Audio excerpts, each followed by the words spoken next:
Bonjour les amis, Priscille pour la 12e journée du voyage au Québec. Ça sent la fin, là quand même, ça se rapproche, mais je ne sais pas si je vais rentrer, moi j'ai pas trop envie, je suis bien là. Aujourd'hui ça a été rando, alors le temps n'était pas terrible, c'était bien couvert, bien gris, bien frais, mais il n'y a pas plus, c'est déjà ça. Et en fin de journée on a eu même une mini éclaircie pendant 30 minutes, mais bon il était 5h30, il était temps. Donc ce matin, je suis partie après un copieux petit déjeuner, une fois de plus, moins copieux que certains que j'ai eus, mais c'était quand même pas mal. Je suis partie en direction donc du parc national du fjord de Saguenay. Donc là, je suis en bordure de ce fjord. Et je me suis rendue à la baie d'Éternité, donc le long du fjord. Il y a plusieurs morceaux, on va dire, de parc national où on peut faire à chaque fois. Donc il y a un centre d'accueil et puis il y a des randonnées de proposer. Il a fallu donc que je me renseigne un petit peu. Donc je ne sais pas si je vous l'ai dit, mais il y a un site internet qui gère tous les parcs nationaux ici au Québec qui s'appelle CEPAC, sepac.com. Et dessus, donc, on retrouve la liste de tous les sites. On peut télécharger les guides. Et dans ces guides, c'est très bien fait. On a le plan, on a toutes les attractions, on a la liste de tous les sentiers, de toutes les randonnées qui sont possibles, leur durée, leur difficulté, le dénivelé, j'en passe et des meilleurs. Et en l'occurrence, donc ce matin, je voulais aller à Lens-Saint-Jean pour faire des petites balades. Et en fait, j'ai vu sur ce site qu'elle n'était pas accessible lorsque la chasse a démarré, et en l'occurrence la chasse ici a bien démarré. Nous avons été tous ici dans le gîte réveillés à 6h30 par 3 coups de fusil. C'est la chasse au canard, donc il ne devait pas être très très loin quand même du gîte, alors que normalement ils doivent être à minimum 500 mètres. Parce qu'on les a bien entendus, et là immédiatement on a entendu tout le monde se lever, et du coup à 7h30 tout le monde était au petit-déj, première heure. Bref, donc là je suis allée doucement jusqu'à la baie d'Éternité en prenant des petits chemins, des petits sentiers pour sortir un peu des grandes routes et puis faire quelques petites photos, même si le temps n'était pas très clair. Et je suis donc arrivée sur les lieux. Donc le fjord de Saguenay, à l'endroit où j'étais, a une largeur de 2 km quand même. C'est pas mal, c'est déjà pas mal large. C'est des eaux qui sont plutôt sombres parce que, en fait, il y a du fer. Il y a du fer dans l'eau, il y a du fer dans les roches qui sont sous l'eau. Et donc, l'eau est très, très foncée. Et donc, là, dans la baie d'Éternité, on a des caps, puisque un fjord, c'est quand même avec des montagnes autour qui tournent aux alentours de 350 mètres. On a vraiment des à-pics de 350 mètres dans l'eau, donc c'est quand même assez impressionnant. Le fjord de Saguenay, donc, qui commence à Tadoussac, donc vraiment à l'embouchure du Saint-Laurent, on va dire, jusqu'à une ville qui s'appelle Saint-Fulgence, ça mesure 100 km. Donc c'est quand même pas mal, c'est un grand fjord. Et il est profond, il est assez profond. En moyenne, il fait 275 mètres de profondeur.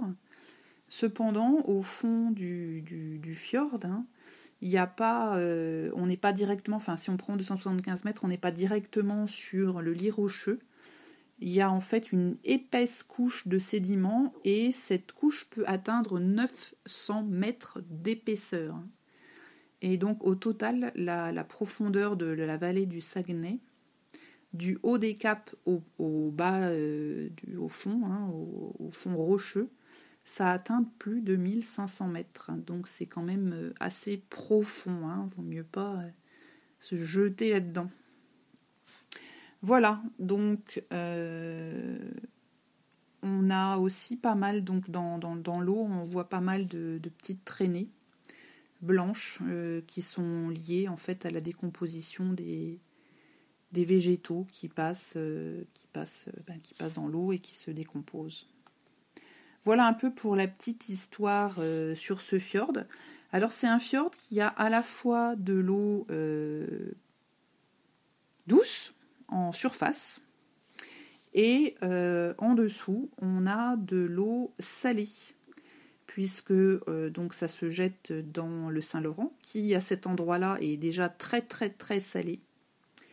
Et donc à partir du moment où il y a les marées, quand le Saint-Laurent donc monte pour les marées, il y a de l'eau salée qui rentre dans le fjord, donc 2 fois par jour, à chaque fois qu'il y a la marée. Et donc cette couche d'eau salée, elle atteint 3 à 5 mètres d'épaisseur. Ce qui fait qu'on trouve à la fois des poissons d'eau douce et on trouve à la fois des poissons d'eau salée dans le fjord. Et donc et puis on peut aussi trouver des mammifères marins comme des phoques, des petits rorquals et aussi des belugas. Voilà pour vous en dire un petit peu plus sur ce qu'est ce fjord. Alors les fjords, ils ont été créés par des glaciers. À l'époque, il y avait des glaciers tout autour. Et l'environnement géographique tout autour tout le relief en tout cas autour du fjord. Alors outre le fait qu'on a ces apics, on a aussi beaucoup de petites montagnes. Ça fait tout moutonneux. Ça fait pas très haut. Et puis c'est très rapproché. Ça fait comme s'il y avait des petites boules qui étaient posées à droite à gauche. Et donc ça c'est lié en fait au fjord, aux glaces, pardon. Quand la glace et les glaciers sont passés, ça a abrasé les montagnes environnantes, ça a écrasé en fait les petites montagnes avec le poids de la glace et ça a créé ce relief tout moutonné. Alors c'est un relief qu'on retrouve tout partout ici, même quand on circule dans la campagne. On fait que monter, descendre, monter, descendre, monter, descendre. Alors la route elle est toute droite et elle monte, elle descend, elle monte, elle descend. Et c'est assez impressionnant parce qu'en fait quand on arrive en haut des buttes, on voit pas du tout ce qu'il y a derrière. Donc c'est des lignes continues bien évidemment. Et ça monte comme ça tout le temps. Dans la ville c'est pareil. Et en fait dans la ville de Chicoutimi, il y a vraiment des côtes très très très importantes. En fait c'est la 2e ville au monde par rapport à je sais pas comment on dit moi, la raideur, à la raideur des côtes, puisque ça a atteint 18% dans un grand nombre de rues. Et je crois qu'il y a juste une ville au monde qui est en Nouvelle-Zélande où il y a des côtes qui sont beaucoup plus abruptes que ça en pleine ville. Et c'est vrai que ça grimpe vraiment, ou ça monte vraiment, ou ça descend. C'est assez impressionnant à voir et quand on est en voiture, il y a intérêt vraiment à avoir de bons freins et à pas se lâcher depuis le haut de la côte parce que quand on arrive en bas, le stop, on s'arrête pas. C'est vraiment très très impressionnant. Voilà, donc une fois arrivé à ce parc, j'ai prévu donc de faire une petite randonnée. Donc en l'occurrence, j'ai fait la randonnée, le sentier de la statue. Donc au départ, je m'étais dit, donc il y a 2 façons de le faire. Soit on arrête à peu près à 1,6 km et puis on revient, c'est un aller-retour. Ou bien on va jusqu'au bout, aux 3,6 km pour aller voir la fameuse statue. Donc j'étais partie pour faire au moins la première partie. Donc pendant le premier petit kilomètre, on va dire, ça se passe plutôt pas mal. On part du niveau 0, puisqu'on est vraiment au ras du fjord, au ras de l'eau. Et puis ça monte doucement jusqu'à à peu près 100 mètres. Alors sachant que vous avez en gros 800 mètres où il ne se passe rien, et puis d'un seul coup, ça monte. Et ça monte bien, ça monte, en fait, c'est des marches qui ont été, je ne vais pas dire taillées dans la roche, parce qu'en l'occurrence, en dessous, c'est tout noir, c'est vraiment de la terre. Donc il y a des gros blocs de pierre, en fait, qui ont été positionnés pour faire un peu comme des marches. Mais c'est pas du tout régulier, vous avez des très grandes marches, des petites marches, il y a de la boue là-dedans, donc bref, ça commence à être déjà assez compliqué. Donc ça, c'est le premier kilomètre, et alors ensuite, ça grimpe entre le kilomètre 1 et le mi-parcours, donc qui est 1,6 km, on passe à peu près 100 mètres de dénivelé. Là, on arrive carrément à 250 mètres, où on a une belle vue. Donc tout ça en même pas 1 kilomètre, hein, même pas 1 kilomètre, en 600-700 mètres, on prend 150 mètres de dénivelé. Donc là, les mollets sont fortement sollicités. Alors encore une fois, ces espèces de grosses marches. Et ça monte tout le temps, tout le temps, tout le temps, tout le temps, tout le temps, tout le temps, tout le temps, tout le temps. Alors à un petit moment, il y a une toute petite descente, on se dit, ah, ça y est, c'est bon, mais non, alors ça remonte de plus belle. Et puis, donc, c'est ces marches qui ont été déposées là. À un moment, ils ont essayé de faire des espèces de marches en bois, mais elles sont très longues, hein, donc c'est pas très, très régulier. Ce qui fait que ça donne une randonnée qui est très irrégulière dans le rythme. Hein. Quand on a ces grandes lignes droites de pierre à monter, quand on voit le sommet, on se dit mon Dieu, je vais jamais y arriver. Alors ça m'a fait un peu penser, puisque on médite quand même en marchant, je n'écoute pas de musique, j'écoute juste la nature. Ça m'a fait penser un peu quand on pose ses objectifs et un truc un peu challengeant. Si on regarde le haut, on est vite découragé, et là en fait pour y arriver, il faut juste regarder la prochaine pierre, hein. La prochaine pierre, la prochaine marche. Et puis voilà, on regarde que la prochaine marche, qu'on avance et on avance et on avance, puis on finit par y arriver. Ben là, c'est exactement pareil, sinon on est vite découragé. Donc ensuite, on arrive donc à une halte qui s'appelle la halte Bellevue. Alors effectivement, elle porte très très bien son nom. On a une vue absolument magnifique sur le fjord. On peut s'arrêter, il y a des petits bancs. Donc là, on est à 250 mètres. Et là, on repart encore pour à peu près 300-400 mètres où ça remonte pendant 50 mètres, de 50 mètres, donc on arrive à peu près 300 mètres. Et puis, soudainement, ça descend. Alors là, ça descend sur 1 kilomètre. On passe de 350 mètres de hauteur à peine 100. Et on arrive à la fameuse statue. Donc, c'est une statue de la Vierge qui a été construite, qui n'est pas belle, hein. Elle n'est pas belle du tout.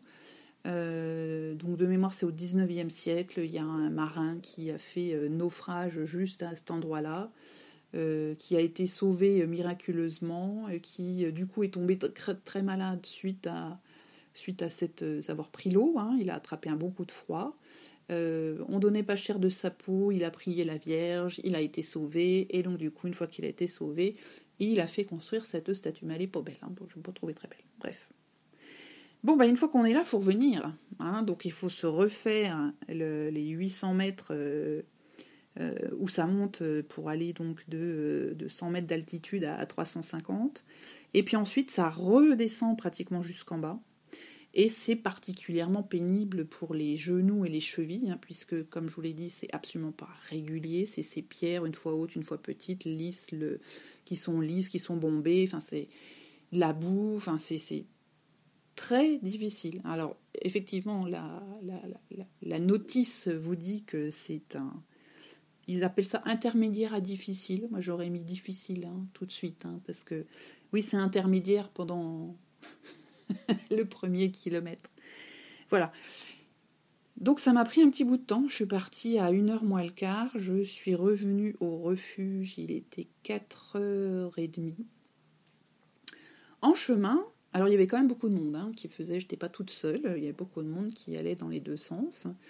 J'ai été encouragée par un des gardes forestiers, qui du reste est un Français qui est né à Paris et qui est au Québec maintenant depuis 18 ans, et dont le métier, c'est d'être garde forestier dans ce parc. Alors lui, il monte ça comme une fleur, il me dit « Oh bah oui, moi depuis le début de l'été, je l'ai fait 20 fois. » Moi oui. C'est tout juste s'il ne court pas, hein, il y va.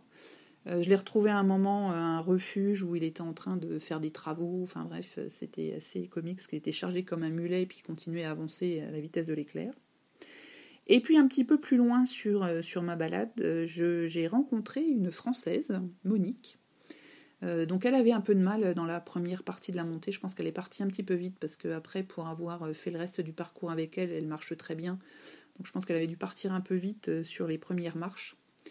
Et donc, du coup, on a fait le chemin ensemble. On a papoté, on a fait connaissance, on a papoté. Donc, c'est une infirmière qui travaille en Allemagne et qui habite à une 50aine de kilomètres de Strasbourg. Et puis voilà, on a bavardé, on s'est encouragé, on n'a pas bavardé tout le long non plus, hein, parce que vu comment ça monte, il faut garder son souffle. On a quand même bien parlé. Et puis c'était assez sympathique du coup d'avoir de la compagnie. Je suis pas sûre que si elle avait pas été là, je serais allée vraiment jusqu'au bout. Parce que vraiment, quand je suis arrivée vers le kilomètre 2,5, 3, là, je commençais vraiment à avoir très très très très mal aux jambes. Je sentais très très bien mes fessiers. Là, je vais revenir, je pense, avec des fessiers très en forme. Et puis les mollets, oh là là, les mollets, mon Dieu.